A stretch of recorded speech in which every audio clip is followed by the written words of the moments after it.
I knew we were going well, and then obviously I can remember like boating for the heat, and at the time I didn't think I was very nervous, but I picked up my blade and got in the wrong seat on the wrong side and so I can not row bow side. I tried, but I got a blade and sat in on a bow side seat and started fiddling with the gate. And then Tom Stallard was like, Rick, don't row in that seat or on that side. And I was like, oh yeah.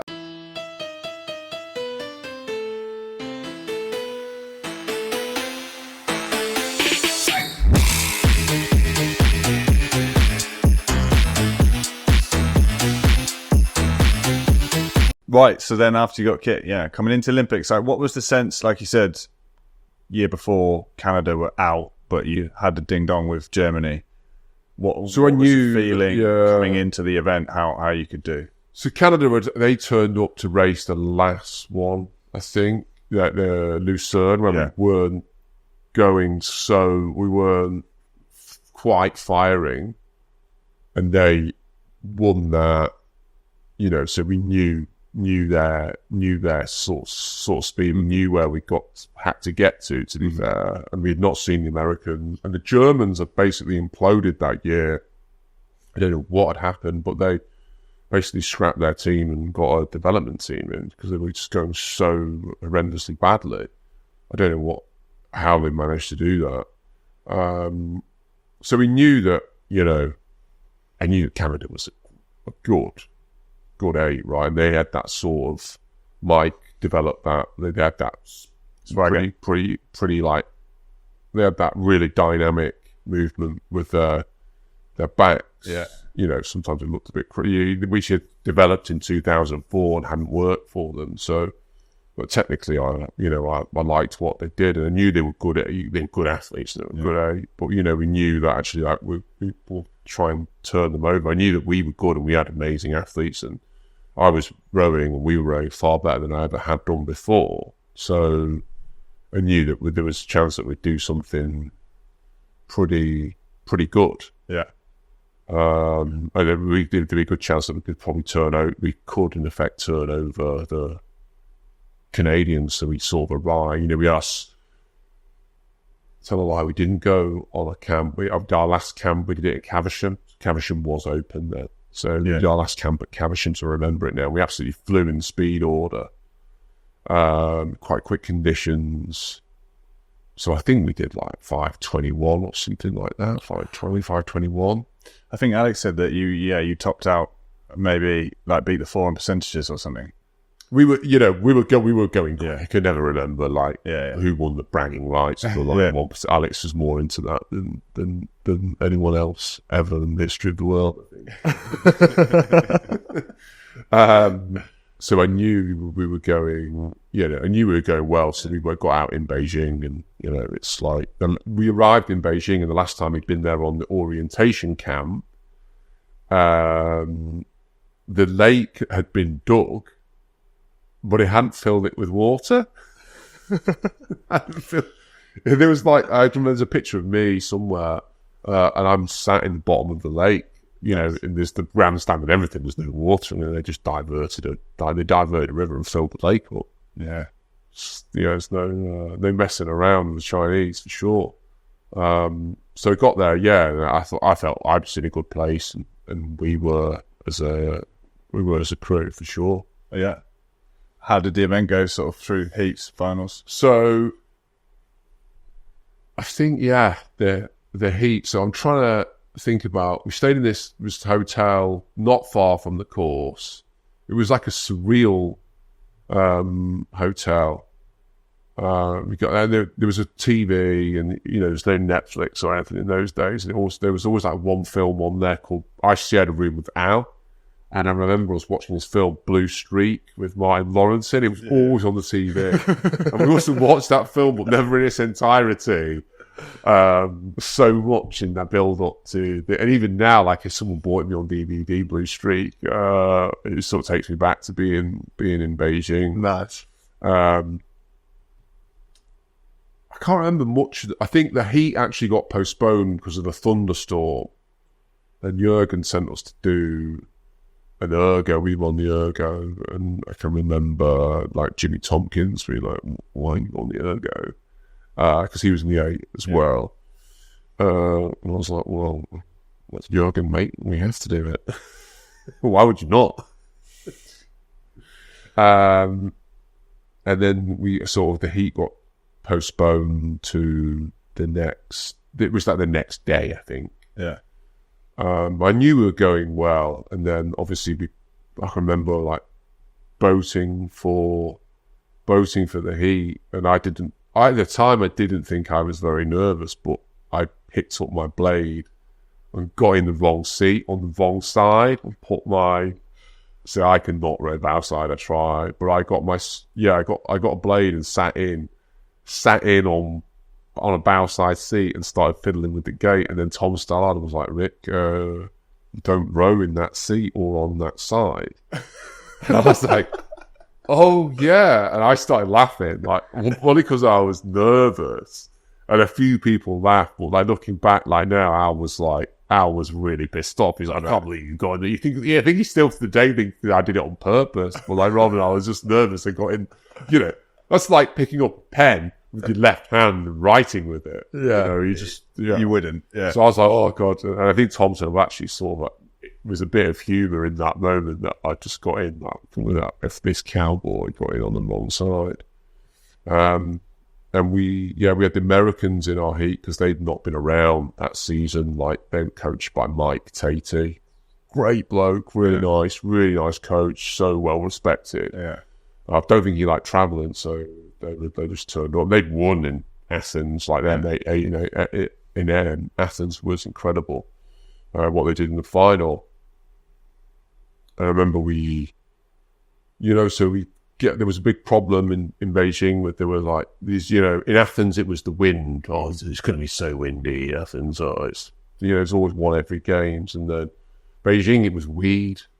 Yeah. It was like, oh, there's so much weed, it's going to get caught on your fin. What we're going to do? And there was like, you can imagine FISA having all these like meetings about what they're going to do. Like all these people on FISA, which don't have a clue what they're doing.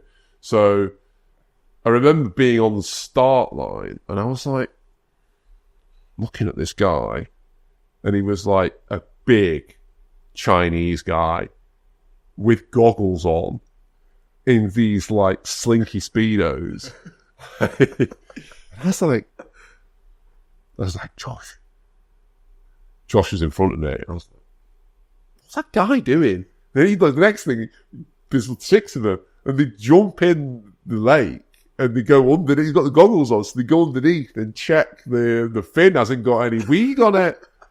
Obviously, this is not normal for a multi-lane rowing. I know. Yeah. The overweight Chinese guy in these black, like, satin Speedos. And I think they were green goggles. And I like you can remember more about him than the rest of the race. Yeah, but it's so surreal. And I was like, I think he's checking our fin, Josh. And Josh is like a professor at USC in geology. And Josh is like, I think you're right.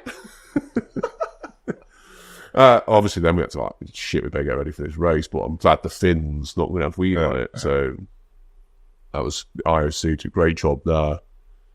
And I remember we like took the first stroke, and I was like, "This is pretty good, right? So if you get the first stroke right, you're onto a winner." And we absolutely like ripped so much out of him in the first 500. And I was like, "This is like really easy, right? I don't know. This is. I remember thinking in the heat, am I dreaming this? Because we were really going well. And we I think we won by like 5 seconds. Really sort of, I had a really great row, won the heat. And I was like, right, you've won the heat. What does that mean? I don't know. But we won the heat, put my oar down, and I was like, great. And I was just like, that was amazing. And then there's always music playing. And like me being from near Manchester, I'm an Oasis fan, and it was like Rock and Roll Star was playing. I was like, probably this is the closest I ever felt to being a rock and roll star rowing on a lake in China. But I was like, oh, that's really good. And then I must got home and that song's playing, one of my favourite songs. And ironically, that in my car, you know, in the back of when you had a CD multi-changer, CD 1, track 1, that was it. So whenever the battery went flat after training camp, you got it going, that would always be the first song that played. So I was always like, I don't think I've ever told anyone that before, but for me that was really important, as you can tell. And so we did, you know, probably like surprised ourselves, I think, in the heat. And then it's like, all right, so when's the semi, when's the next race? And they're like, oh, it's the Olympic final, like next Saturday. Yeah, you got right to wait. A long time to wait. That was a long time, so we watched Blue Streak a lot of times. Went rowing. Obviously we'd go rowing once or twice a day, but there were short sessions. It felt weird. I think maybe looking back now, maybe we didn't get that quite right between that period of time. It was really hot. Yeah. I obviously arrived at finals day. I think I really remember the boat bays at the final. I don't remember them before at all. The boat bays were really dark, so it was like a really long tunnel, and you'd see like the opening at the end where you get the boats in, because we had a boat bay in the 8, and I remember just being sat in there, and it was like grey concrete. You felt like you were in a massive long tunnel and just see the light at the end, but obviously you weren't going in or out. And I think Mark and Zach had won. They were like one of the races before we saw them. Lightweight double, yeah. Heard them win.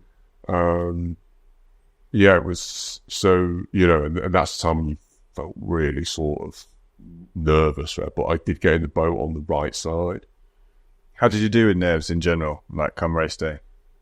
I was just, I would be scared. I would be really scared about catching a crowd, which I didn't actually do. But, you know, like I was very much like, I hope I don't mess this up, as opposed to, you know, like I'm going to, you know, I think I thought relentlessly about what I was going to do technically, because also that was my weakness, right? Physically, I think you get on, you do an ergo test, you sort of put that to the back of your mind, that takes care of itself. You're not going to not go hard enough. So that part of things for easing me, I wasn't phased about, is this going to hurt or what else? I was always like thinking about what I'm going to do technically. And that period of time, maybe when you wake up, or the night before the final. I can remember that's the one time actually, like, I was, you know, would be in bed and then we had one of those clocks, like an old alarm clock that was like illuminated in red. And I can remember just being lay and just seeing the minutes like just changing. And I was like, they feel like changing like second hands. He's watching it roll through minute by minute. You know, I always had this thing like I needed to see, I don't know for whatever reason, but I needed to see 10:44. I needed to see the clock change from 10:43 to 10:44. So like literally at 10:40, I'm like looking at the clock, waiting for it to see. And then I'm like, right, now I can go to sleep.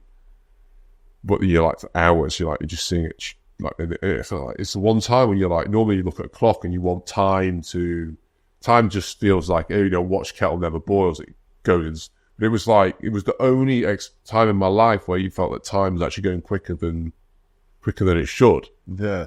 Then that's just the nerves.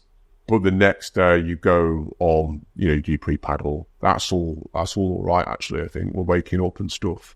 I think for me, it's actually from the pre-paddle when you come back, have some food. That's when it started for me. That was when I'd be like, hit you in waves. Really, this is really going to happen now. And I'm pretty scared.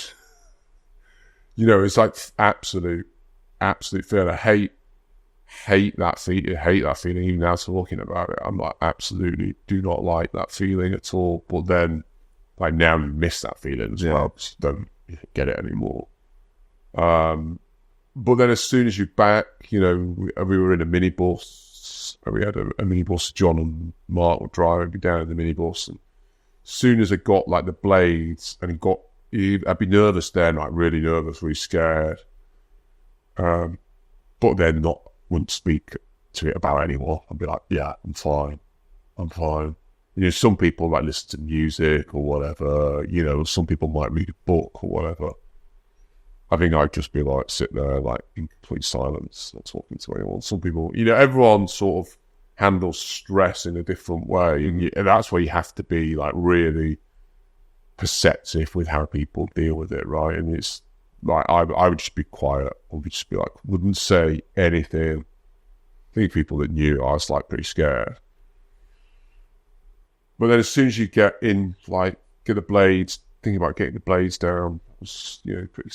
But as soon as I got in the boat, I put my oar in, and then you start thinking about rowing, right? You start thinking, am I doing the right thing? Am I, holding it with my outside hand? Am I doing all the technical things you've been working on every day? The sessions are the sessions, but you're always working on technique. For me, it was never like, I'm just going to get in and row. I'll be like, I'm thinking about what I'm doing technically, even though it would probably never look like that outwardly. Like that was my sort of weakness, that I always had to work on, like the technique, because I was capable of rowing quite well, but I was equally quite capable of not rowing so well. So if I was on it, then I gave myself the best chance to be nearly as good as some of the other guys in the boat and not let them down, so to speak.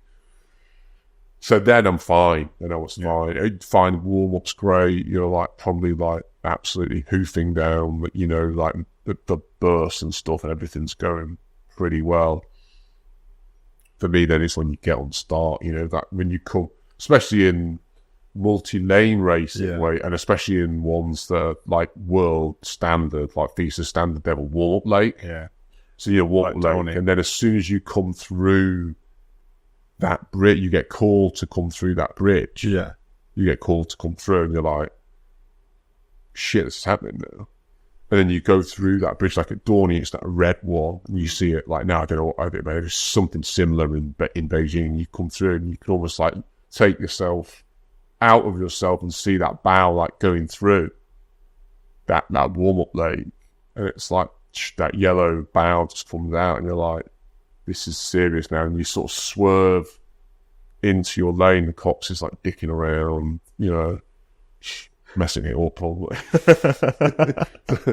and then you switch from the bows, and the stern's coming round, and you're in your lane, and you're trying to like reverse get on. So if the cops isn't great, then you've got to grab someone's oar from behind to like. Oh yeah. But you're like, oh god, this cop's doesn't always do it.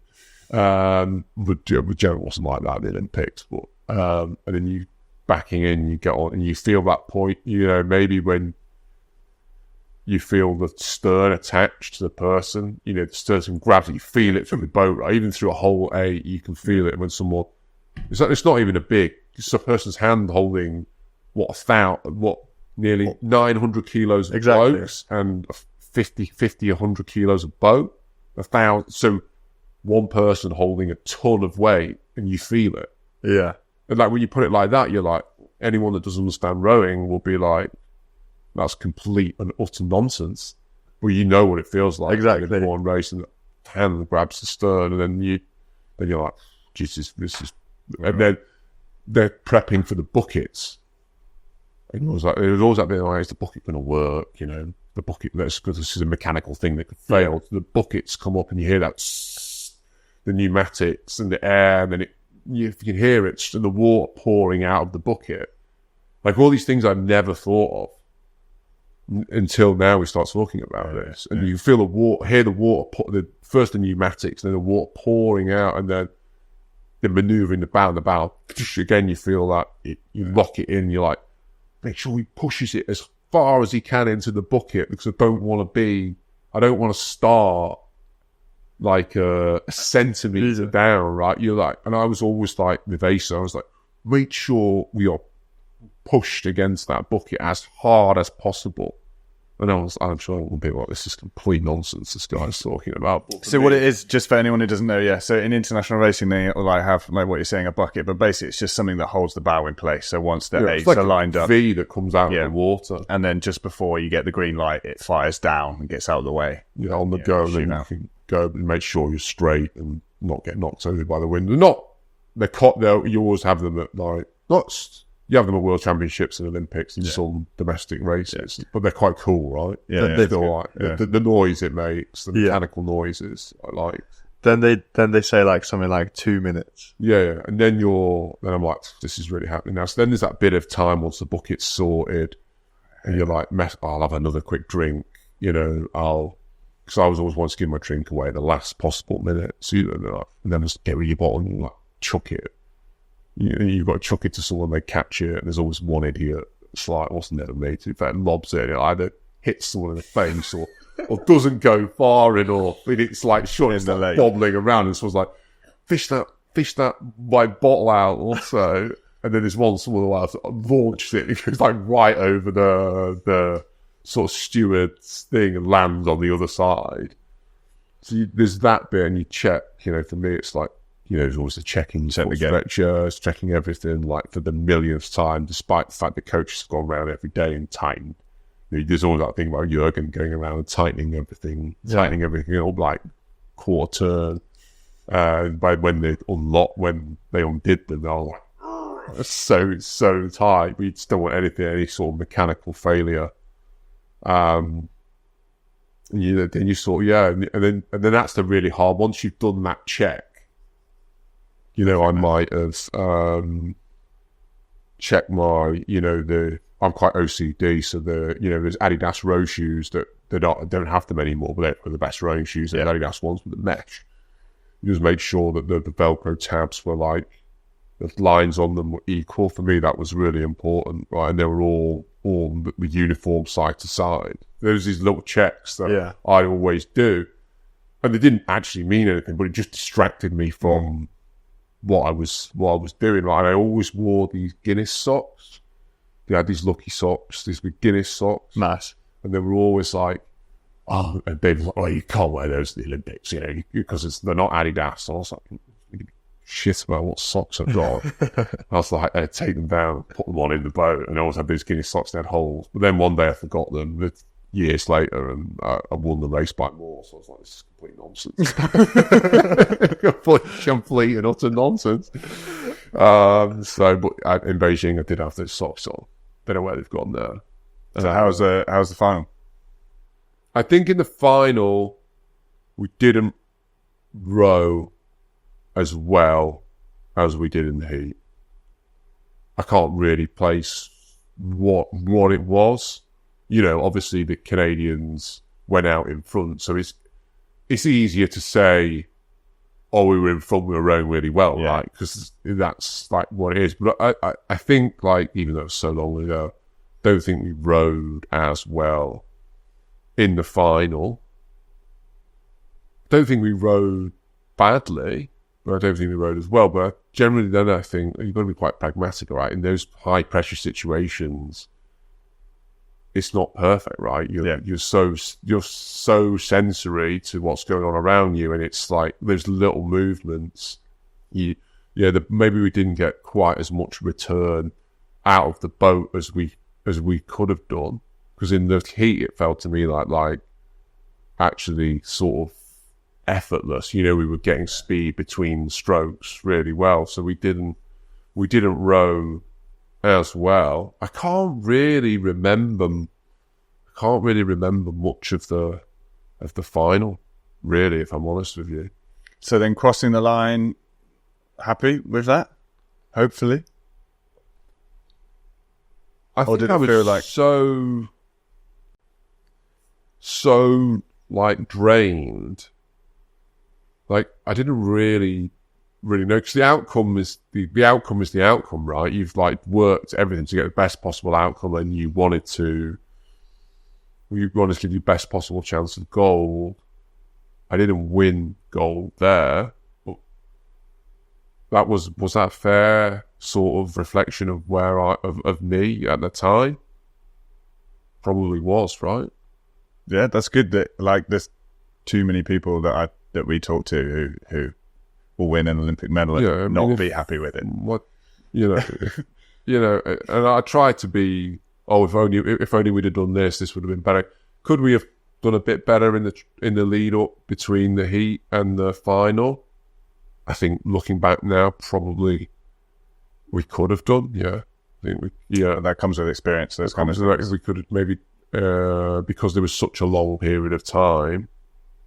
Maybe we could have changed something there, and then maybe we could have rowed a little bit better. Maybe if we'd have had a better start, we would have put ourselves in a slightly better position through that first 500, and the boat might have freed up a little bit. Who knows? Who knows? You never know, right? You can go over these scenarios 100 times in your head. What if I'd done this differently? What if I'd done that differently? And do you know what? I've never actually done it until now. But yeah, if I was to relive that race again, I probably in the between the heat and the final, maybe slightly change some of the things. But I think like my rowing I was rowing pretty well. I was pleased in my own, collectively, like, and the Canada crew was really, really good. They were one of the best eights ever, I think, right? There's some great athletes, and I'm really, so we got out of the boat, and I was like, I was probably disappointed at the time, with the passing of whatever it is now. Years now, I'm like, actually, like, my own career was actually pretty good, to be fair, even though at the time I was like, I was disappointed. I never won an Olympic gold medal, but I was like, actually, I got to do some really, really important stuff to my life. So, but I can remember on the medal, on the medal rostrum, like Jake came over to me, and I always remember this because it was like his sort of moment, right? I was the Canadian, yeah, Jake Wetzel, really good guy. We sort of like we speak a little bit like now and again, send each other messages. Like he's into old school BMWs, so am I. So we talk about that sort of stuff. Send each other pictures of stuff. He's restoring some old cars. He's a really talented guy, but he came up to me at the finish line and was like, "Look, Rick, I was in your position like 4 years ago. Like the next 4 years is your time." And I always remember that now because I was like, this is you've just done like something amazing. I saw you in Athens, and then you've gone and done this, and I'll always remember that. I always got a lot of time for Jake just because of that, So I was disappointed, but the result was the result, right? Did you know you were going to keep going? Did you sort of reserve until after the race or after the celebrations for the rest of the Olympics? Yeah. I didn't really know what I wanted to do, to be honest with you. But I thought, actually, over that first few months after the games, I thought, well, actually, I'm going to get better. I'm going to get better as an athlete. And I'd always been like, when people ask me like, "Oh, you have a year out rowing, from after university," like, I stopped rowing when I stopped improving. So I came to the conclusion that I'd be doing myself an injustice, right? Because I probably was like quite sensible for someone that's a bit of an idiot. I was like, well, I'm probably not going to get the chance. There's so many people, everyone in the world can probably be really good at something, but like 98% of people don't get the chance to do it. So anyone, you just pick some like random person in the street and say like, you could probably be one of the best in the world at X. They could probably do it, right? But they never discover that they could do that, right? So I thought it was actually for a relatively young person in their 20s being like, well, it's an injustice if I don't carry on because I've discovered this opportunity where I could be really good at something. So I was definitely had that philosophy that I should carry on, but I wasn't sure at the time. That makes a lot of sense. After that, did you feel more of a sense of, you talked a lot about always feeling like if it went wrong, it was your fault. Did you feel more like you belong there? Or like Martin Cross talked about always feeling like he was like the second tier. They were like the guys in the boats that deserved to be there, and then there was like me who sort of snuck in the last seat kind of thing? I don't know. I mean, I don't think so. No, I always felt that I was like, never felt like you earned it, right? I think it's a good philosophy to have. Don't feel like you deserve it. Yeah. That's the worst possible mistake any athlete can make. Probably anyone in life. If you think you deserve something, that's... I think maybe the bigger problem is always feeling like that's how you're supposed to feel, and not understanding that actually feeling how you feel and not being like, oh, I haven't made it yet. Like, that's what's keeping you pushing. Yeah. And actually, like, kind of like you said, like, just understanding that that's good for you, and not just being like, oh my God, when's the day going to come that I feel like I actually should be here? Yeah, and I don't think it ever comes. I think I just got better the longer I went on as managing the nerves and that, and being like, right, I'm getting really nervous. Well, this is normal, right? This is like, you normalize it, right? Like so many things in life, like probably lots of things we can't talk about on here. Injuries and all this kind of thing. Yeah, it just comes part of the territory, isn't it? Yeah. And then you learn to embrace it, right? And, so yeah, I knew I wanted to carry on, and I think I had a few chats with Jürgen. I went, like, a lot of people disappeared off in that period, like no man's land between maybe you finished the Olympics. There's quite a big break in it, right? And then there's that few weeks where you flew back from Beijing, and that was really cool because I was next to... I'm not playing back. I was sat next to a box because we won a medal, so we got graded to like business class, and like Chris Hoy and that, or they went off in first class. Is it James DeGale, the boxer? Maybe, yeah. I was sat next to him, and he was like, I was like, oh, that's going well done. He won a gold medal. I was like, great. I was chatting about what he's doing, and then he was like, boxing, obviously. He's like, I'm going to turn pro. I was like, cool. What you do when you get back? And I was like, he's like, we're going to buy a new car. I was like, oh, great. He's like, yeah, Aid's picking me up, we're going to buy a Bentley. I was like, that's a great car, I love cars. He's like, what have you got? I was like, I've got a 1991 318i. He was like, that's a good car. But it was just like, there was like a surreal moment where he's like, yeah, I'm going to go and buy a Bentley. And I'm like, all right, yeah, cool. Awesome. Then you got that period of like, going to like few parties or whatever, but then quickly, like, I was like, well, I said to Jürgen, like, I'll come and do some weights because they'd started doing weights at Bishop. I started going to a bit of those, and Jürgen said, like, we sat down and I was like, I'm not sure if I want to carry on or not, don't know. And he's like, well, I want you to carry on. I think, I want you to carry on. I think it'll be a really good thing for you to do. And then I think my mind was made up then, right? He's like wielded the power to say he wanted you to carry on, right? So do what, I sort of hang my hat on what he says. So yeah. There's that old comment, isn't it, from like after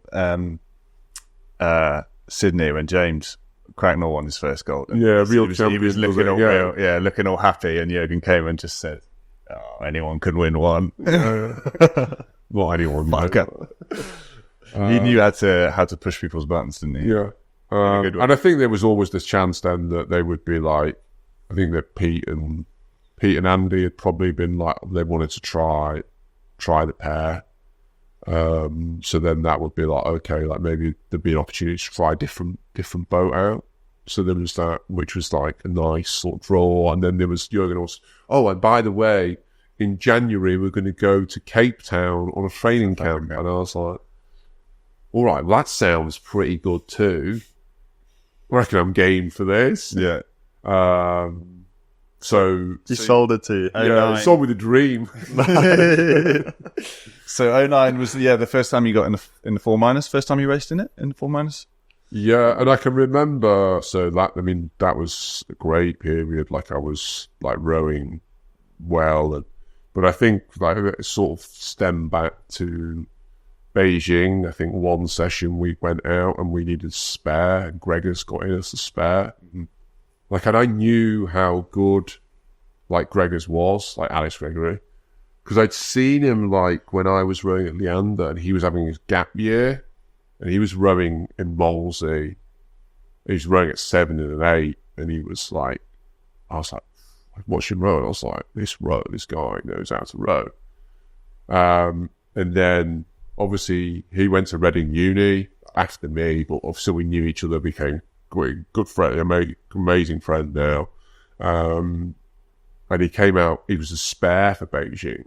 He came one day, he came out in R8, and I was like, he'd been sculling and stuff, and, you know, he'd been doing, you know, he'd been coming through the ranks and doing well, but he was like, it's such an amazing boat feel, and he came out in as a spare, and I was like, Alex, like, maybe next year, and we were at Caversham, I can remember, I was like, maybe you should think about like, rowing like next year, maybe like give the sculling and heave ho, right, you know, and it'd be great to have you in rowing. And he's like, yeah, I'll think about it, and then the next year he did start rowing, and I started rowing with Alex, you know, Gregory. And we got in that fall, and I don't really know what to expect. But I think I started rowing. I started really understanding the rowing stroke, and it was nice to apply that into maybe a finer boat. And then we had like a great start in that fall. You know, Matt had been away, as Matt did over a couple of. I'm going to go off and do my own thing and do my own training. Well, I do my own training, and I was like, and everybody was sitting in a teepee meditating or something. Yeah, a different. But you know, Matt's so talented. He came back, and then they were like, "Well, we'll try Matt in the 4 at stroke, and then me and Alex in that tandem in the middle." He was in 3, and then like I just rowed with Alex, like I was, you know, the consistent 2-man. But like rowing with Alex is like, again, you're understanding, or you're rowing right next to someone on the same side in a tandem. My understanding of rowing again sort of grew again. It's such as like natural rhythm. He's probably like an English Jimmy Tompkins in a way. It's so like just fluid and nice, and it was great to take my rowing up another level. To have my best rowing with Alex for sure. I think it shows the degree that you can specialize at something, that you're sat there with an Olympic, you know, with a silver medal at the time, talking about, oh, now I'm really starting to get it. Like, it's just like, you can just keep going and keep going and keep going. And I think I rowed really well. Like, you know, physically I was moving on as well. Like, really, like, I think I broke 50 on the way to Beijing. I think I'd done like 48. Pretty big. And then I never went, you know, and every time I was breaking 550, I was like, I knew that was the level, but then I started to push on, like in that Olympiad, you know, you just did 46 and then 44, you know, when you can get sub 45, you're like, this is like, okay, like I'm physically, I was moving on a lot, right? And if you looked at me in the gym, I was like, power cleaning, lifting a lot of weight, so I was really, really strong, and I was rowing better. So I felt like I was like literally on this like really good path. I think in 2009, and then physically in 2010, 2009, we won the World Championships. I was in Poznan. Great feeling, great court. Yeah, but I think, you know, I've got a picture of when we finished the race, and I'm just like, I've got my arms around Alex Gregory in front of me, and Alex has his like arms on my back. And I think like I was really, really pleased for Alex Gregory, because he had a lot of bad luck on the way with his asthma and some injuries. I was more pleased for him than I was for myself. And I think Alex Partridge had obviously been world champion multiple times. He was probably more pleased to me than he was for himself. And I mean, that's funny that you say that, because I think it's just such a, you know, we've talked before about you work harder for your mates, right? And like, if you want the guy in front or behind you to succeed more than yourself, and the other guys around you do the same thing, like, wow, like it's a good place to be. It's definitely the winning combination. Yeah, it was that season was great. You know, I think we raced. We didn't race so well in Munich, so we hadn't done very well, but Bagnoles, we raced in Bagnoles, first World Cup, we won that, and then Lucerne, We won by miles. We'd not raced very well in Munich. And then 3 weeks later, we raced in Lucerne, completely turned it around, but blew the field away. And this set was really well up for that camp in Silbretta, and then on to Avis for Poznan. And then Poznan was it's a great course. Like, it was quite windy. It's always windy there. We caught one little crab in the race. I thought, it's going to be the end of the world. But luckily, there was this big thing about the Aussies that won silver the year before that were going to come back. Yeah. And absolutely, like, win it by a country mile. And you, like, one of the guys that was in that four, he said something once to me. I thought, you complete dickhead. And he always just, like, really wanted to beat that guy. Like, I don't know anyone else in it, but I really wanted to beat that guy so much. I was like, even now, I'm like, never give anyone a reason to, like, want to beat. I was like, literally, I wanted to beat that guy so much. And that was fun, one of my motivations. But yeah, that was an amazing season, right? It was really good, and set me up for the next year, which probably actually again was one of the years I didn't like. 2010. Yeah, I think that was one of the toughest years I had rowing, because I think we'd won. I think we're the only one in men's boat to win. I think Mark and Jürgen didn't have a great relationship that year. I think there was quite clashing. Mark's an amazing coach, but sometimes he's not one to shy away from a fight, right? And I think that was what worked really well in Beijing. John and Mark complemented each other really well. If Mark was going to get, like, his knickers in a twist or something, then, like, John would shield us from that. But I was aware that there was some sort of, Mark, the pair didn't win, and so, and then we, Mark was coaching us, and there was a little bit of friction. But I certainly felt that, or maybe there wasn't. I don't know, but you've got to do things Jürgen's way. That's the way it is. And I'm fully supportive of that.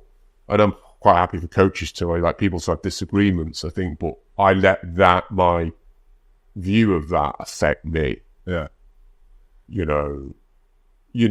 And then this is looking back now with the passing of time, not just being at the time, because I didn't really realise it, but it actually did affect me, I think. We went sensitive soul, It took a couple of 23s on the Sierra Nevada camp that year, and I've told this story a few times. There was certain protests about the food and, like, the meat not being great. Do you remember what you did? No. You got down and got this steak, and we were just like little under 23s, like, sat at the table. You were like, this fucking steak, so shit. I could repair my flip flop with it. And then you were like, hang about, you got your flip flop off, put the piece of steak over the hole in your slider, pinned it in with cocktail sticks, and then walked out with it on your shoe. Yeah. That is something I would definitely. But you don't remember it. But I can't really remember it. It's stuck in my head so much. I can't deny, because it sounds like something I would do. And then, it's quite inventive, really. I thought it was funny. That was another camp when they, like, we went down for breakfast one morning, and they decided, like, the kitchen was closed or whatever, and everyone was just like, no. And it was actually Tom James that just led the charge, like, behind that's just started, like, doing breakfast for everyone. It was like going behind the counter. Yeah. Do you remember that? Yeah. You've probably done too many Sierra Nevada. I did a lot. But yeah, physically that year, I had my best ergo tests. Don't think I was rowing quite as well. We were still rowing well, and we were still winning. We won Lucerne by, we are sort of copy and pasted. But if we won, we did well in the World Cup season. And then what happened in Lake Carapira? So that was, I've still never watched that race. I think Heat and Heat, we won comfortably. We beat French, by a massive margin. Right, we got into the final comfortably. You like fastest qualifier? Yeah. I think so. I'm pretty sure. I think so. Yeah. So we should have had the wind. It was really. Even I stand by now. It was really unfair. Yeah. The court, and I would say, I don't have much time for FISA because they didn't make the decision to seed the lanes, which they should have done at the time. Because I remember I was boating for it, and we were like boating with sponges to wring out the boat, at the start, and we rowing up to start. You never think it's going to be cancelled, but you're just like, this is like pretty much unrowable. And then the finish line was French, never done anything. They won in lane 1 next to the grandstand, and it was just blanket finish 2, 3, 4. We were fourth. And did they not? And then change the laid order seeding after your final? I think so. Yeah, I can't quite remember because I was just... maybe not right after, but definitely after it changed. Yeah, and that was difficult. I think looking back now, it made me look in the mirror a bit more about like how I executed everything psychologically, and to admit to myself that, because it would have been easy to say we were like screwed over by the wind and ultimately FISA not making a decision and then basically not owning it afterward. They didn't even own it afterwards. So I definitely, and I think I'm pretty sure we would have won, but it made me look at like why I was maybe not performing as well as I could have. I was still performing, but not as well as I could have done that year, definitely, because of that maybe the friction in the team actually did bother me a little bit. And then I went back to the drawing board a little bit. And that's probably the only time that I wanted to thought about it. One of the times I thought about quitting was after... You came fourth, so not on a podium even. Not even on the podium. I've always wondered, how did that affect... because I was talking to other people at the time about it, and I remember sort of being like, that's not just the medal. Like, that's going to affect your fund, all your guys' funding. I didn't really think about that. Of course, in those days, because Siemens was such a big sponsor, and it was the build-up to the games, there was the win bonus, which obviously we didn't get. But I was never that, because I can remember having a meeting with David, and he's like, I had to think about, because of the win bonus. I was like, well, I don't really give a shit about the win bonus. Right? But they would have said, presumably, like, they would have kept you on the same... So it didn't affect our funding, and David fought really hard to keep us on like a decent level of funding. But like theoretically, we should have dropped down. But I think there's always some room to play, and it was like obviously like it wasn't picking hairs. It's pretty if you go and watch it. And I've never watched it since. But it made me, and then I think I got quite ill like in that autumn period. Just before we came back, really like bad tonsillitis and inflamed, like really sort of under recovered. So and I was ill for like a good few weeks. It probably wasn't that long, like looking back now, but what it felt at the time like was an eternity. And then I remember I was going to Sierra Nevada, and I was absolutely like, God, my splits are awful. And that's not the place you want to go to when you're not on top form, because it's hard enough when you are. Like anyone's not been. Sierra Nevada's 2,400 meters, 320. 320. Okay, I remember it from the sticker on the window. Yeah, and all the training's on land, so it's like it's a brutal camp. But I definitely, when I first started there, I wasn't in the right. I trained my mindset for that camp. So by the end, I actually quite enjoyed it, right? Because I knew it was going to be miserable. Yeah. So I was just like, this is going to be miserable, but I've got to just get the most out of it I possibly can. And I enjoyed Sierra Nevada at the end, but I went out there that year thinking, this is horrible. And yeah, so in retrospect, that's such a good attitude to bring, just like to a place where you know you're not gonna be enjoying yourself like previously with not being on form and things like that. That's always making the most out of a bad situation. Yeah, I mean, I managed to get through that camp, but I can remember some of the splits they weren't very impressive. You didn't get the hand of Jürgen. I didn't get to stop. No, I completed all the sessions, but I can remember some.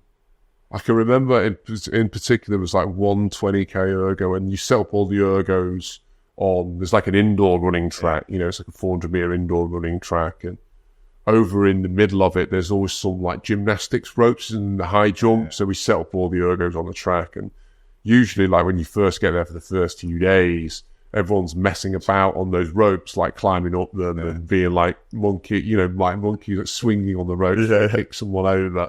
And then literally after about 2 days, everyone's like, sod this, no way, just like trudged down. But I can remember one in particular, a 20k ergo, and I think after about 8k, the wheels literally came off and I'd like run out of energy. And I can just remember going up and down, and I was like, it felt like years. It felt like, I can see it now. Just like, it was literally sweat was pouring out of me, and the split must have been like, I can't remember what the split was. It probably wasn't even that bad. It's better than I do now. But I vividly remember that going, well, this is about as bad as it can get. It can't get any worse than this. So that was probably the turning point for the better, to be fair.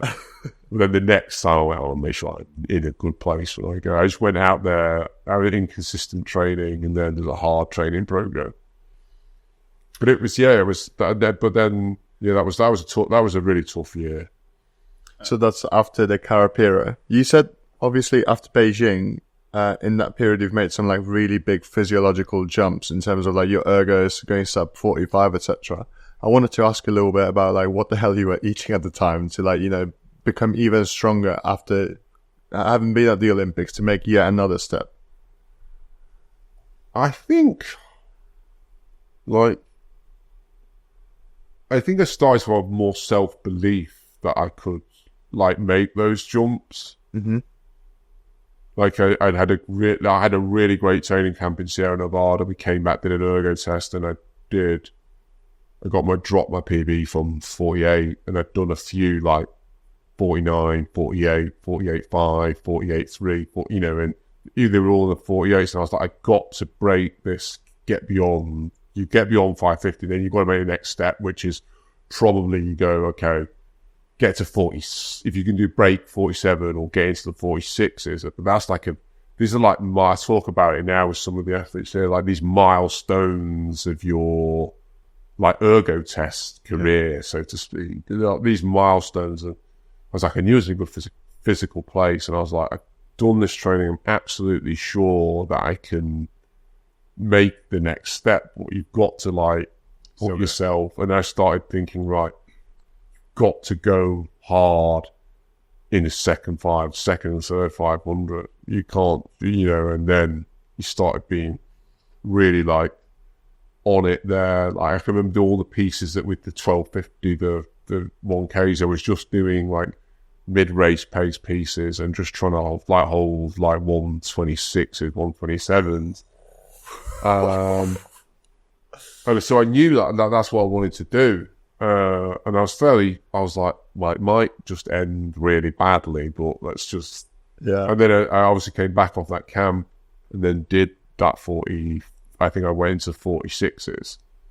And then I was like, okay, so I want to get into maybe if I can get into the low 40s. So I think I did like 46.7 or something. Mm-hmm. And then you're like, these small changes, small improvements there are really hard to come by when you're already going pretty quick. I love it. You can kind of hear you almost having the conversation like that. 47, and well, 46.7's a bit better than you kind of like start like bartering with yourself. If you want to try and break 6 minutes, like you want to do 59.9, then if someone does 600.1, they're actually really gutted, right? You're like, but realistically, it's like 0.2 of a second differently, but because it's got 600 and not 559.9, you're like, I've not broke 6. Yeah. And then it's the same with 55, 50. And you get the psychological barrier almost, So I knew that, I could do that. And then, but like when we were sub 45, you were like, I wasn't really expecting that. I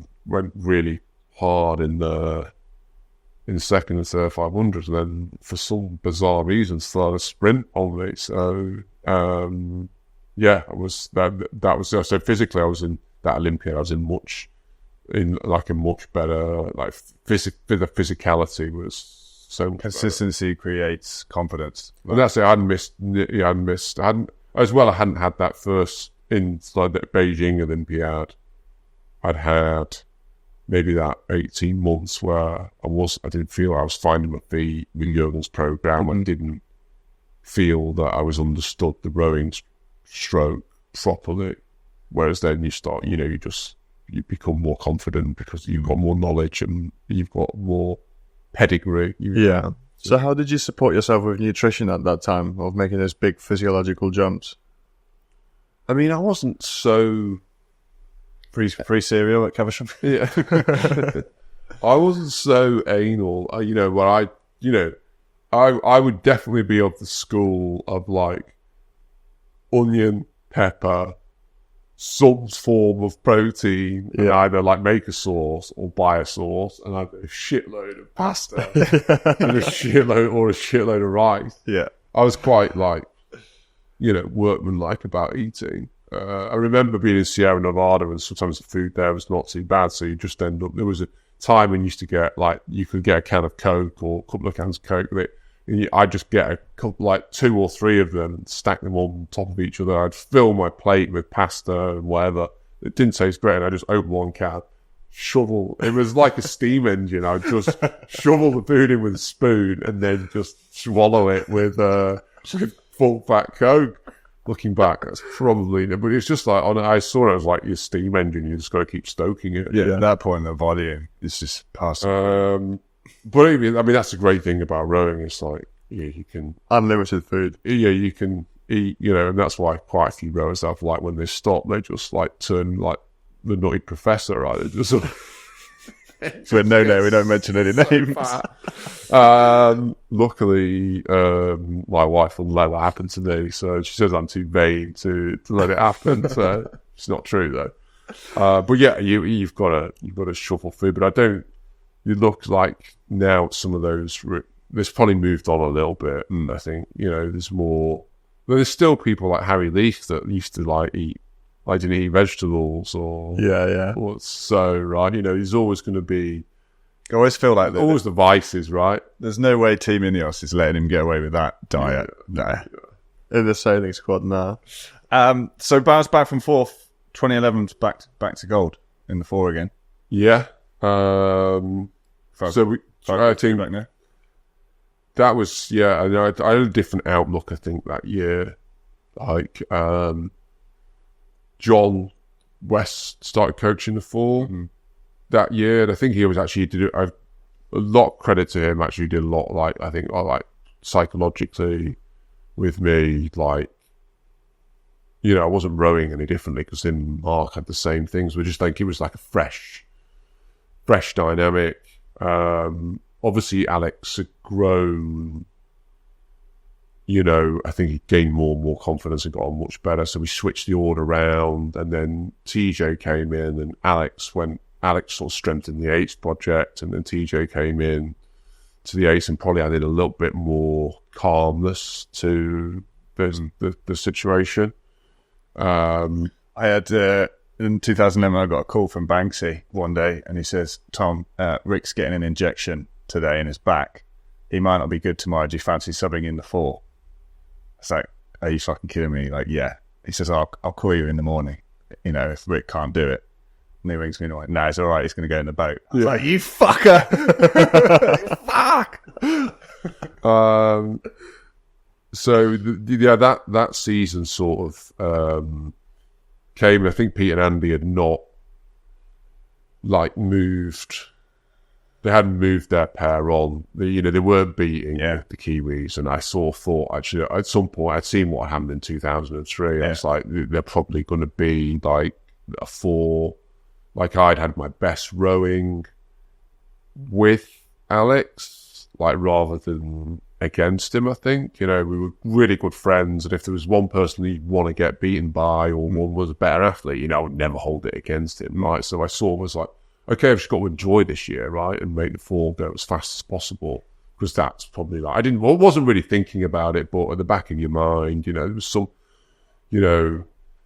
morons from the BBC that was like, I want trying to make some sort of story about it, and you're like, I don't care. Why don't you just get lost? And there's some chump from the BBC who doesn't really know anything about rowing, and the whole media circus with British rowing was a joke, right? I was going to say, how did you feel that? Because I remember that sort of from Beijing, they were saying, Instagram still didn't exist. You didn't, Twitter wasn't really, in terms of being out in Beijing, there wasn't really any sense of what else was happening. I mean, there was that's changed over the next 4 years. Yeah, it's definitely weird now. There was no, Instagram wasn't really a thing. I mean, Twitter was in the end, and there was I'm going on Twitter to write this, and it was generally be Noddy writing some left-wing propaganda shit or something. But there was things, wasn't there? Because I remember, I think it was a couple of lightweights, Zach Purchase and someone had a little sort of back and forth on Twitter, and that got picked up by the Sun, Olympic athletes argue online. Yeah, I remember having media training.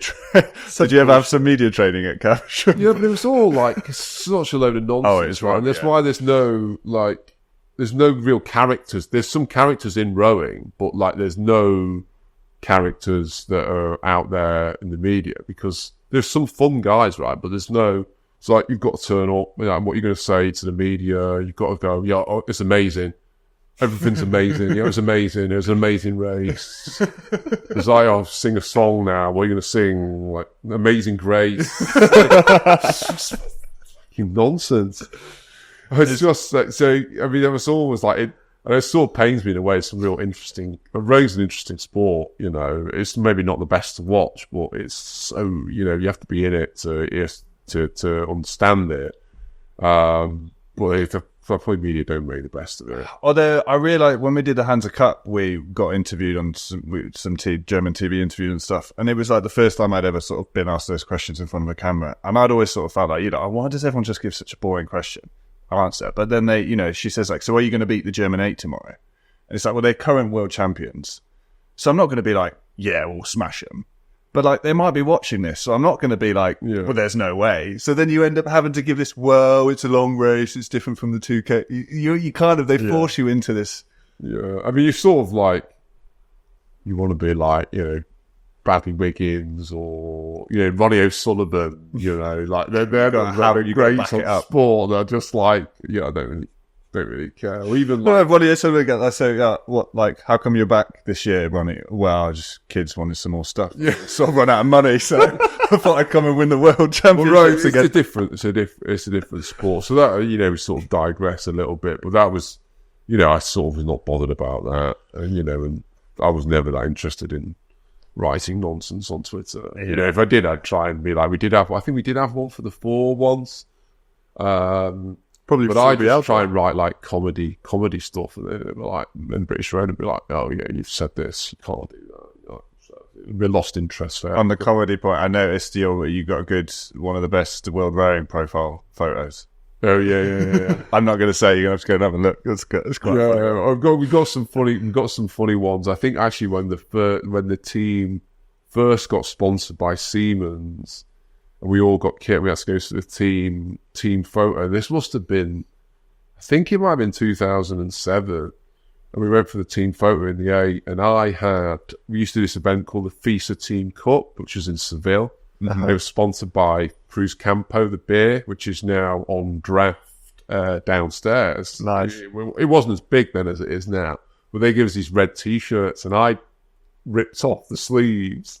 So it was sleeveless, but all frayed at the end. I had this Cruz Campo, so when I turned up to the team photo, looking like an absolute hobo, and David saw the picture, and there uproar. It was supposed to be in Siemens kit, and I was there in this torn kit. It was like absolute comedy. We all looked like such a ramshackle bunch, but I digress a little bit. Oh, good times. No, that's what it's all about. Like you said, you got to work hard, but you got to have some fun as well. Otherwise, you're not going to keep going, really. I wanted to ask, how was it? You know, like you said, you thought that you saw what was coming with the 4. It was going to be a 6. How did that go down? Well, I think we had a great season that 2011. Right, we were. I think actually in the final at the Worlds, it didn't row as well as I could because I'd sort of picked up a bit of a back injury in the heat. I don't even know what it was, but I spent the next 4 or 5 days on my back, having physio 3-4 times a day. I was having physio I was going to the physio office at 5 in the morning, but not telling anyone. So my back doesn't feel right. So that was because we knew we were so quick because we did the speed order in Avis. We've been unbeaten. I think we won every race. And we did the speed order after Silveretta in Avis in Portugal, and we started. So what was it? We did it with the quad, but obviously the quad is supposed to be faster, so they would start it was level or a little bit behind or something.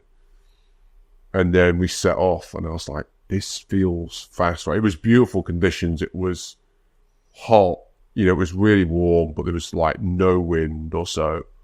And I think it was actually the best piece of rowing I ever did. And I was like, we're pulling away from that quad.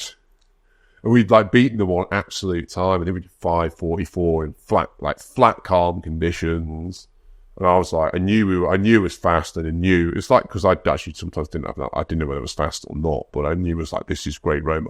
My blade didn't touch the water one stroke, that was good rowing. And I was like, that was fast. I did 5:44, which was rapid in those conditions. It was so quick, and I was like, we're going to get to World Championships, and we're going to absolutely. No one's gonna touch us. Yeah, literally. I think I was the most confident I've ever been because I knew how fast we were. You just it's like being in a really high powered car. You just push the accelerator and the thing just takes off. Yeah. And then we didn't row our best in the thing, probably because I was carrying that little bit of an injury, but we still won comfortably, and that was maybe actually probably knew that was going to be the last. I wouldn't see that quad again because then you all get back into the pot, right? You probably knew what was coming, but it was great. It was great, I was a better rower for doing. You would maybe if you asked me would I like to row that crew at the Olympics? Probably, yeah, I would do. But what? Everyone's back in the pot. Hodgie was the top stroke sider. So what did you in 2011? What did you win by? We won by we won by clear water. So you're sat out across the finish line. You can see everyone behind you. Yeah, I knew, but I would again I probably didn't enjoy that race as much as I could because I was make sure you don't do something to your back, right? So you're in. I bled is an amazing. You look at it on the pictures on Google. I've been there. It's amazing, right? But actually rowing on the water, it was always really I found it a really washy course. It was annoying. That was always annoying because it was a natural lake. The wash came from. If you go past and you've got church in the middle, it's it's anyone that goes to Bleds. It's an amazing place. It's just beautiful, perfect rowing. But I didn't enjoy that race as much just because I was carrying that little bit of a back injury. But it was really good. And then obviously my wife, or girlfriend at the time, Vicky, won a medal that year as well. So I think that was the senior medal. Yeah, it was. So family thing was really good. Cool. But then everyone's back into the pot, right? And then you start again the next year. I was confident. I knew I was in a good position. Was rowing well. physically I was in a really good place. So again, you said earlier, like you never really like set your sights on any particular boat. Do you sort of do that even if though you've been in the 4, like 2012 coming into the Olympic year, where you were just like, let's just stick to the process and not worry about where I finish? You know, I would have liked to have like done that 4, I think, at the games, and I probably was a bit more like that. But you know, realistically, I'd been on the periphery of the team in 2003, and I'd seen how that 4 had handled the situation of Matthew and James, and they didn't handle it very well. You know, I think if you look at Steve Williams, he just got his head down, he trained really hard, won like everything. It was, you know, incredible. So I looked at what he did, and I was like, well, I've got to just do what Stevie did in 2003, 2004. Put yourself in the best position, right?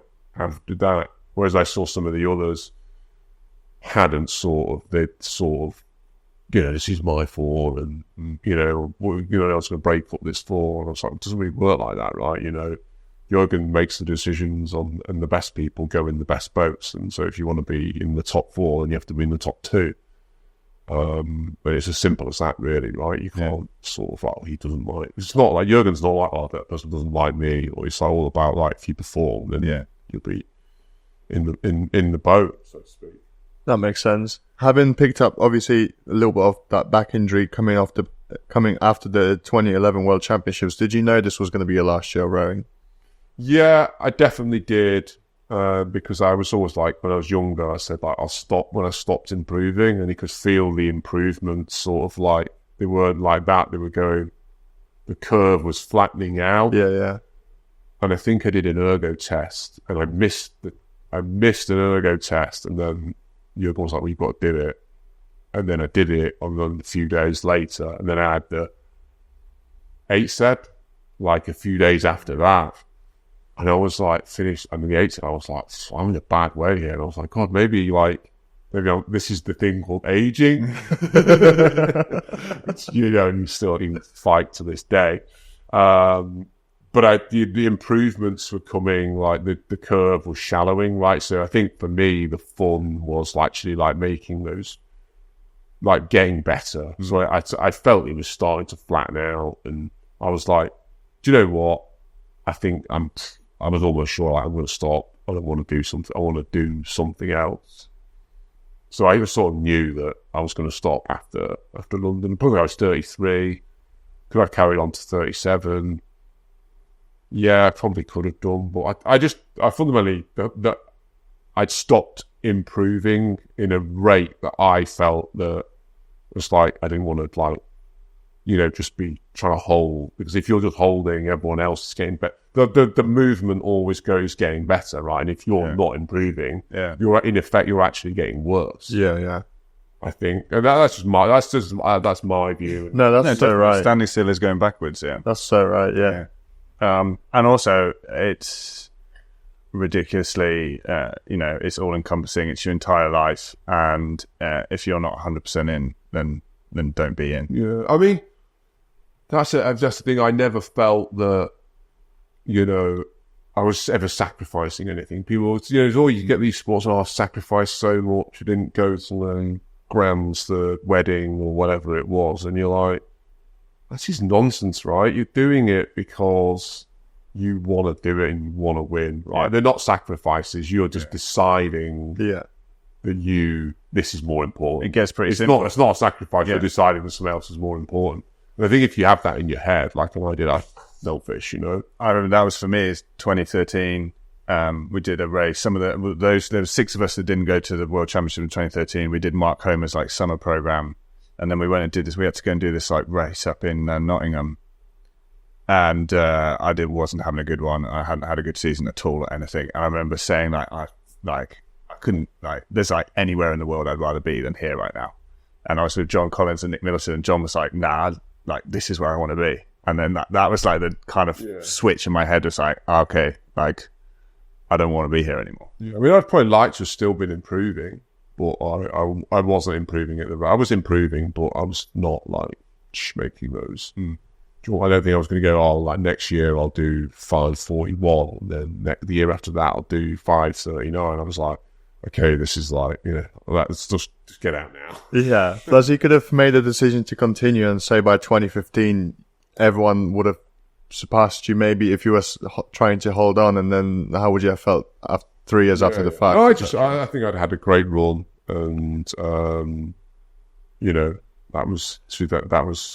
that was me, and that was what I was sort of capable of. Like, would the condition I was in, would I have been another A in another year? Yeah, it would do. But, it's different times and different places. Yeah. We've got to talk about the London final there. Well, just the home games in general. Yeah. So, yeah, the home games, do you know what? Like, everyone talks about how they were so excited and how great it was, and wasn't it brilliant for the world? Are you excited for a home games? I was actually like, do you know what? This is a massive distraction. Yeah. I was like, didn't like it. I loved it in Beijing. Just got on the plane, went away, got on with it, and then flew back. That was me. It was perfect. I didn't find that, like, everywhere you went, like, I always felt my strength as an athlete was like, whatever you had happened in the day, got in the car in the day, put the key in the ignition, I just left it running. I thought that was actually what I was really good at. I think actually, ironically, I've got worse at that as I've left rowing. What I thought in sport, that was what was a real strength. I was able to just compartmentalize it a little bit more, which I think was important. Some people, I think, I looked like at Vicky, and her rowing. She was like, she's thinking about it 24/7 when she was rowing. Right, she's very intense, and I was like, God, could not live in your head. Yeah. But I felt it was a distraction, and there was like all this like commercial sort of like interest, and you pick up a paper and someone's like, oh, it's got like 1,000 days or whatever, how many days to go to the Olympics, and this is just a distraction. You turn on the TV, official partner of London Games, and you just like, it's all like subconsciously like getting in your head a little bit. So I didn't like that thing. I was able to sort of put it away, but I do think that some people got maybe distracted a little bit by, because there was like people, I'm going to get this, someone might get some sort of little sponsorship deal or thing. I was like, we should be focusing on, there was more media interest. Some people wanted to talk to you about this, and I'd be like, we've got no rain. And then can we go out a bit later because I've got to do this interview. It's like, why don't I actually give a shit about your interview? Which is probably like, me being difficult as well, but you're like, there's things I want to do, but I don't, yeah. You go saying, oh, can we go out rowing at this time? Well, no, because second session is 11 o'clock a.m., not 11:30, because, I've got a date with the sofa at like 1 o'clock for hours, and that's what's important to me. So I sort of put that stuff to one side a little bit. So do you know what? I didn't actually like the games being in London. I think actually in hindsight though now, I actually realise how important it was for the country and what it's done. I think there's one of the athletes actually, and I was like, oh, how did you get into rowing? And she's like, oh, it's because I saw Anna Bebbington. She's called Bebbington, but she won the double in London. She came to my school, did talk, that made me take up rowing. And then someone else was like, oh yeah, because I watched the London Olympics. And there's all these little, like, they were like, whatever it was, 12, 13, and now actually like there's people in the team now. Yeah, that do that because of that. So actually, it was like overall an amazing thing. But selfishly, I was like, this is a bit nonsense. You have to be selfish. Yeah. But it's actually true that it's just a distraction to your training, to performance, and to achieving a result, which is go as fast as you can over 2,000 meters. Yeah, and it's sort of relevant where the games is really, right? The rowing lake in Beijing was pretty much the same as the one in East. I always sort of thought that when you heard people say about Tokyo, like, oh, it's such a disappointment. There's no crowds and there's no this and this. I was like, the athletes aren't going to give a shit. Like, they're there to do race. not care. Right? I'm still giving out medals at the end of it. Yeah.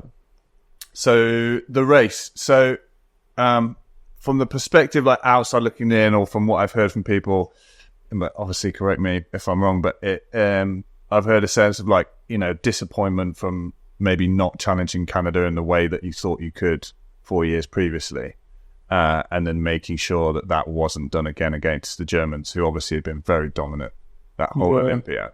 Is that just me sort of superimposing the story onto it, making it sound better than it is? I don't know, actually. I've thought about it probably a handful of times. Because it doesn't feel like you'd raced that way. Like, someone must have said, like, we're going to go. I think the whole race was, much tighter, right? That's probably the tightest. I think there was 3 seconds between first and sixth. Yeah, I think that, if I'm mistaken, that's the tightest Olympic, eights rowing final ever. It was blanket. Is that not like two boat lengths when you look at an eight? Not even. Wow. Boat length. So I think, actually when you look at it, actually it was really, really tight. I can't... Do you know when we finished in Beijing, I knew where we'd finished. When we finished in London, I didn't know. I remember I vaguely remember we did a portion. I remember, I don't know when or where it was, but we just been we were trying to move and get back level, or our nose get in front. But I can just remember, I can't really remember. I can definitely remember at the end you looking fucked. Yeah, I mean, I don't know where we finished. He is. I don't know where I remember saying where did we call it the finish? I don't know. After a few when I managed to gather my thoughts, and all I can remember is the noise at London. There was more.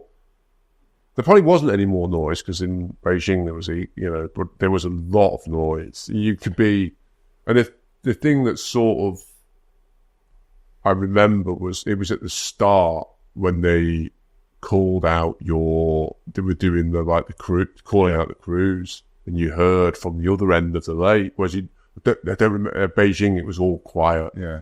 At the end it was sort of eerily quiet. Yeah. But in London, they call out, you heard this roar of the crowd, and Great Britain. I'll probably forever be indebted to them, and feel a bit guilty that I was a bit sort of dismissive over oh God, I wish these people would just go home and leave me alone, right? I want to just do it on my own. I don't want all this people getting excited about it, because I was just it's a distraction to me, which is really that's probably maybe one of the regrets, I think, maybe. But I don't think you were walking around having interviews telling everyone to piss off. That was no, an internal thing. But just for thinking it, right? No, I didn't think anyone would begrudge you yet for trying to stay focused on the thing. So Alex said that obviously the night before the finals, you guys have said, right, we're going to do something that people haven't done before, which is lead that Deutschland, the German 8, and just see how far we can stay in front of them. And I imagine that was just a mountain of pain awaiting to set up on you. I mean, I can't really remember that. I can't. Do you know what? I honestly, it's amazing what people remember and what people don't. Yeah. I don't really remember. I remember something about, we need to do something different. And, he's so, but I was well, I'll literally bury myself. Anyway. Maybe I was just too simplistic about the whole affair. I remember we worked on the start, and we worked about we worked on everything, right? And I think the German crew they were very typically German, accurate, precise, But I can't. Do you know what? I can't really remember. I can't remember much of it. It's quite sort of sad in a way, but I can't. Even though I put myself back, I can see myself there, but I can't remember what I was feeling, because I think some of my housemates and best friends were on the bit where we actually maybe drew level and got ourselves in front. And they were I think 2 of them started hugging each other. They said, I don't know if that's on the truth or not. But I can't remember that. Right, the finish. I can't even remember where we finished. So I didn't know until I was like, you were done. Yeah, I was like, did we? But that goes back to what you were saying about sticking to the processes, focusing on the things that you do well and you do consistently day in, day out in order to make sure that you have the best performance, and not looking around and thinking, oh my God, I'm at the Olympics. Like, I think it makes sense that you can't remember some of those things. It probably means that you were doing the right thing. I think a lot of people as well think that the Olympics is like, you go to this race called the Olympics, and then it's in this like surreal place like Narnia, and there's all these people, crews that you've never raced before. Really, it's like just another regatta. It's another race. It's dawning. It's been there like 1,000 times. Yeah, and all these people have raced before. Yeah. So it doesn't like, but then people that don't understand, like, because they tune in, because you rode and you race the same people. It doesn't like some like random. You don't go through a wardrobe and then you're in the. It's not like that, right? Is it? Which is. Do you know what? Sort of. Sometimes you might dream that you wish it was like that. Or maybe I just don't think of it like that. So. Or do you build it up so much in your head that when you finally get there, maybe it's almost an anticlimax, maybe in some ways. But it's a good way to put it. That it's actually just another rowing race. I guess. I mean, people it's not just because it's like once every 4 years, right? And if you don't get it quite right, or you do, it's but it is. It's like you get 4 years to get it right on that day. But it's surreal. I think like then afterwards is the one where it's really weird, because I think after Beijing, went out with my sister, came out to Beijing, my girlfriend at the time, and then we went out for dinner with a few of the guys from the crew. I had like a couple of beers, went to bed, and then just woke up the next day, and I was just like, what am I doing? Like, I'm bored now. It was like finishing your exams or your A-levels, but like 100 times worse. Like this huge void. I can remember walking out of the complex where our hotel was, taking my computer, because it was pre iPhone time, and just like going to the athlete rest room and just turning my computer off, and then writing a few random emails to the people. It was someone saying, I'm not doing. Cheers, I don't know what I'm doing today. And then I think I went to the market in Beijing and bought a fake North Face. another white skin belt. Yeah, I didn't do it. And then in London was really strange. Again, I finished the race, went to the medal rostrum, and then my sister called me, and I was like, I'll tell you what, you come pick me up. So we stayed in Oakley Court Hotel, which now I think the bar and everything's been taken over by Soho House, so it's a lot cooler now. And there's almost I see on Instagram, there's one of my favourite Instagram sites, woman is in there, and I was like, why was she not there when I was coming back from the Olympics, It wasn't nearly as cool then. Must have just picked me up from outside the front of the hotel. We went back to my house in Upton Close in Henley, had a cup of tea, which I absolutely loved. Right, I spent time with my sister. The same day of the exact same day. Cool. My sister said, I said, should we go out for a walk, walk into town also, just literally a few hours, maybe 2 hours after the Olympic final. Wow. And I left the medal on the sofa and went out, and then my housemate came back and was like, I just got back from work and all the medals on the sofa, and I'd just been like, surreal. It was that was the really weird experience. And I just went when me and I went for a walk. And do you know what? I was quite actually now I look about that, was really nice. But rowing's amazing, and it is everything while you're in it, but it's not everything. There's a lot more to life. Yeah, I mean, it's everything to you, right? It's while you're there. It's not everything to everyone else, right? No, you say, nobody really cares anyway. It's like, but you care at the time, and that's the most important thing, right? Because so many people just don't care about stuff. So many people go to work and be like, I don't really care about what I'm doing. And that's the right. Having something worth caring about Yeah, I talk to athletes, we talk about nerves, race day nerves and things like that. And like, this is really cool because like you're having this reaction because you give a shit.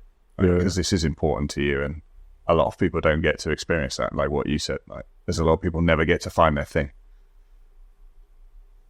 Looking back on it, on your career then, are you, or we're quite a few years away from like, do you know what? Like, I then obviously being Vicky Thornton is my wife and girlfriend. Like, I went through that experience of like Rio with her, and then obviously to Tokyo as well. So I didn't go through them as an athlete, but I was right there every day.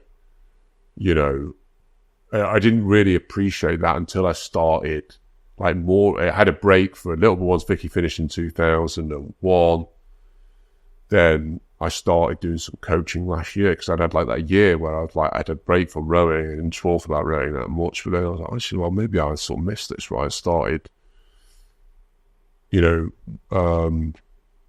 asked me, and has got a good opportunity to come and to try and help out, right? And help someone else. So then actually you start like, I don't think I'm looking back really now. So I'm never going to be an athlete again, but I don't feel like actually like now, I was involved with the sport still very closely. I had a small break of like a year, and then now I'm doing some coaching, which I probably take as seriously, right? It's like you want everyone else to try and unlock their ability, right? Yeah. I don't know if I'm any good at it yet, but, it's actually like, I don't really know in terms of like the story of rowing. It's not actually even finished. So I like not looking back, right? I was reasonably successful as an athlete, right? I got to row with some great people, made some great friends, met my wife, achieved a lot. But actually, like now I'm thinking, like, actually, like, what's next? What could we do? Hopefully Vicky would say like I helped her in her rowing, right? She already did. She did. Yeah. Hopefully she would say that, and then, but hopefully now I can sort of help, someone else that wants to do something in this amazing, in a sport, achieve something, that's quite sort of special. And special to, doesn't matter if it's special to other people, if it's special to them, unlock something in their life that they can be really proud of. Then, so I don't really think actually I'm like looking back, it's actually I know I'm like looking forward a little bit. That's cool. Awesome. Yeah. And there's like, you can find yourself a bit lost maybe when you leave the sport and disappear and like enter a completely different world. But like, there's something nice about the rowing calendar. It's just predictable. It's the same thing every year. September, the season starts. Beginning of July, the racing's sort of over. All the internationals down in the middle. You've kind of had to, like you said, abide by that when you were supporting Vicky through. Yeah, I mean, I sometimes said to her, like, I might as well just carried on rowing because I was like, still dictated to is like, we're not going out on this, but we can't go to that. We can only go a holiday from September the 1st to the September the 20th. Yeah. But actually, like, the structure's great. Like, I'm not, like, it's hippies that I'm going to go off, like, just for the weekend and go round, like some monastery in Belgium. Like, I'm never going to do that. Never going to do No one ever does that. I like structure. So, it's like, I think it's just looking forward is what you want to do. Like what, you're already thinking about. I've learned so much the last few months, like working with Ross and Matt. I've probably done more lately with the women because Richard Chambers is off with the women's team. Things that Ross needed a little bit more of a hand, and it's been great, right? At the start, I was like, coaching women, we're going to be cut out for this. We're allowed to swear, are they going to be like super activisty, hate men, And no, but they've like really like pleasantly surprised me. Actually, the world's not quite as mentally woke and injustice as you found. They still want to win, and they still want to do everything they can to do that, and they want to get stronger, be fitter, and row better. Right, those things have not changed, and then improve like psychologically to be able to achieve those things. So actually, it's nice to see that it's actually not changed that much at all, if any. Right? Yeah, it's cool. That's what I liked about coaching was like, I, spent 10 years building up this knowledge that I'm never going to use it again. Put it away. And then, you're able to help with a few people. And that's almost kind of what like developed into this, is that we feel like maybe we were in a position to get more people to talk about rowing so that more people could kind of hear these stories and like maybe, help them along their way or whatever. So yeah, no, that's, I think it would be a shame to waste, I feel amazed how, someone like, I know some people I rode with or some people rode even higher level who now are just like, don't touch a boat, never come to Henley, just like left it behind. Yeah. How have you done that? That's, it's each their own, so to speak. I wanted to go away and do something else for a period of time, and I went and got, worked in med tech and stuff and still do. But, it's like, actually it always draws you back. And I felt, I'd had a break, but really actually I hadn't, because I was so involved with it with Vicky, selection for Rio, training in single, switching coaches, preparations for Tokyo, managing us through that, that delay. It's definitely more fun being involved in the sport and not having to do the miles. Yeah. I don't know, I quite liked it. I mean, I still sit on the ergo quite a lot. Yeah. So, but then now it's just a different perspective, right? Trying to sort of hanging on. Yeah. Same. But no, coaching is really, really enjoying it. So like in terms of coaching, what are some of the unexpected things that you enjoy about it the most? That you wouldn't have thought before you actually started, Yeah, I mean, I didn't go into it with any sort of preconceived ideas, right? Of like, quite a few people that when you stop, they're like, what you want to do there? And I want to go into coaching. I want to go into coaching. And I was like, I think there's probably a bit more to it than just knowing about rowing, right? I think there's a lot more to it. And you see there those sporting greats, right? Pep, Jurgen, some of the great coaches we've had, they've probably gone and all done as a thing. I know Jurgen's probably... Jurgen never rode himself, which is an interesting one. Well, I think he did, but he women, men, he's probably the one that's had the longest sort of... But some of those really interesting characters that, you always like really, really sort of inspire the light. They understand how people work, right? And there's different characteristics that make a great coach and a great athlete. Like we spoke about that with Tim Foster. You can't just transfer an athlete's mentality onto your athlete's athletes because they might need different things to succeed. I mean, still get frustrated with people that don't train. Because Rossi was like, "Oh, you like people that train really hard because you did Jurgen's program," and so I like people that are reliable, Rossi. I mean, you get those talented athletes that are, you feel like, oh, you're gonna just waste your talent here, but take a horse to water, but you can't make it drink, so to speak. And then those ones that are absolutely relentless, right? And trying to think in terms of like rowing. So it's probably like the biggest one will be Vicky. She was relentless, right? You think in football, I mean, Cristiano Ronaldo, so OCD about things. I'd say Vicky, I mean, the single, like Vicky did the single. That's a different Brit, like just alone with your thoughts, just the whole time for 5 years. A long time, right? Yeah. Cool. I guess we got to do some quick fire round questions. Yeah. Okay. Out of all the rowing venues that you've trained at, raced at, or visited, what are some of your favorites? Eggbillette. It's come up a few times. Bagnolas. Yeah. I think Bagnolas not because I love the lake or what it is, but I think I went there as a development athlete at Leander. Then I went there and raced as when I was in the 4. So I raced the World Cup there. And then next month I'm going back there as a coach. So I probably went out there the first time in 2002, then raced 2009. Then I've not been back since. So I've got a great picture actually of us in the 4, and someone's taken it through the reeds at one end, so you can't see bits of us. But yeah, so I think Bagnolas is good. Egg-Billettes, because it was always like the last camp that we'd go on. Yeah. So we'd be like, we'd be in Silveretta and we'd get back and then we'd go out there and I'd be like, right, it's really warm. Let's get really tanned, Welsh. Toss down rowing.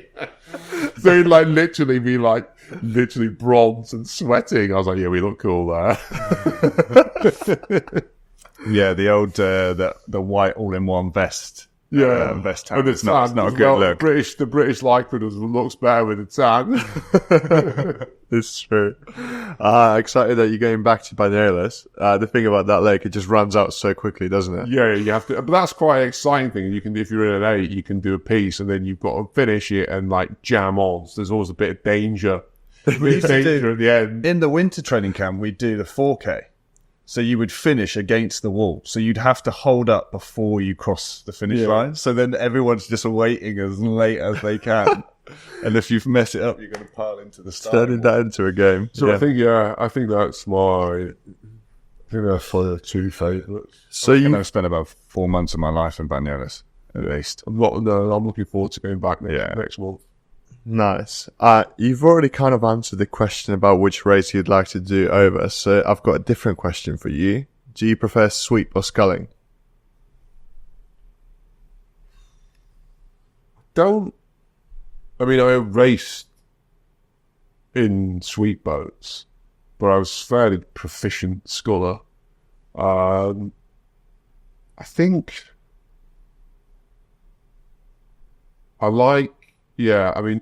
had a good quad, like rowing in a good quad. Like it's a small, compact boat. It's really symmetrical.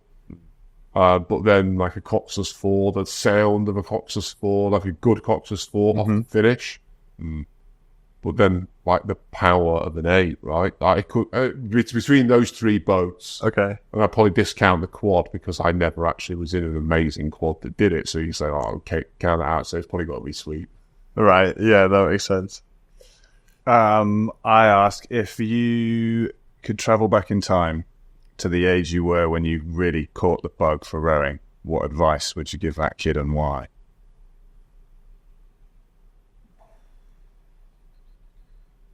Well, that's a really difficult one. I've always say like, I wouldn't change anything, but just like if you make a mistake, just own it. But I always think that I did that pretty well, right? But if you fuck up, just own it, right? And I think actually look at yourself in the mirror, like not out the window. It's like, if something's not going well, you've got to look in the mirror. It's easy to throw stones. Yeah. That's really good. That's a good one. Yeah, extreme ownership is big. There's a lot of people talking about that psychology at the moment. So. I've got one last question, which is, who are some of your rowing idols or the people that you've looked up to during or post your rowing career? After I stopped? Either. Rowing-wise, I think I'd say James. Cracknell's I saw like his intensity of training. Rowing like technique, probably Jimmy Tompkins. The stroke side. But yeah, I think some of the girls like you watch this rowing video of Jimmy Tompkins and they're like, who's Jimmy Tompkins? Or right. He used to buy shoes actually in the Adidas shop in Manchester from '92. They're in a glass. Oh, okay. I was really running in with a hammer. I don't know if they're actually his shoes, just some old school Adidas rowing shoes that says James Tompkins. James, I think Jake Wetzel in the Canadian team. In the guys I rowed with personally, I think for how they, just raw talent and how good they were race days. Matt Langridge, and Alex Gregory, TJ as well. Though Alex for his intensity, and then I think you've got to look at if you seem to say like probably really great, it's probably that Kiwi pair, right? Ross has said to me, you need to start thinking about, the female, who your female rowing idols. I was like, well, I can't say my wife, can I? Or if you can't name your wife, I don't know who can. There's some great idols there. I mean, we've asked that all question people that we want to get on the podcast. Yeah. We've asked that question to so many people, and I love to hear that so many people name people from around them. It's not just, that Olympian from before my time. Like, everyone talks about, drawing inspiration from the people who they were around. I think that's a great lesson for anyone else. You don't just have to idolize the person on the TV screen. There are people around you that you can gain so much from. And you talked about it being in those fours and having those guys have the patience to let you come on, and there's so much to be gained from the one person above you and the one person below you, not just miles away. Cool. No, this chat was really epic. I love sitting down and hearing the stories, and definitely for the comedy value, one of our best guests. We're definitely going to have to get you back on, maybe on a panel with Partridge or some other people. I just end up abusing him and he cries. Doesn't like everything Mickey taken out of it. He definitely cried. We'll organise something, but no, this has been fantastic. I'm glad to hear your coaching career is going well here at Leander, and the athletes are saying well, I'm not sure if they're saying the same about me. No, the athletes are saying good things about you. So it's great. I appreciate you coming on, and looking forward to doing it again at some point. Yeah, the funny one is I got someone on the bike. I'm like, why are you on the bike? I'm injured. I'm like, what's wrong with you? I do it on purpose, though. It's good. You got to keep people honest. Yeah. Cheers, guys. Thank you. Awesome. Thanks, man. Appreciate that. That concludes everything for this episode. So on that note, easy there. Cue the music.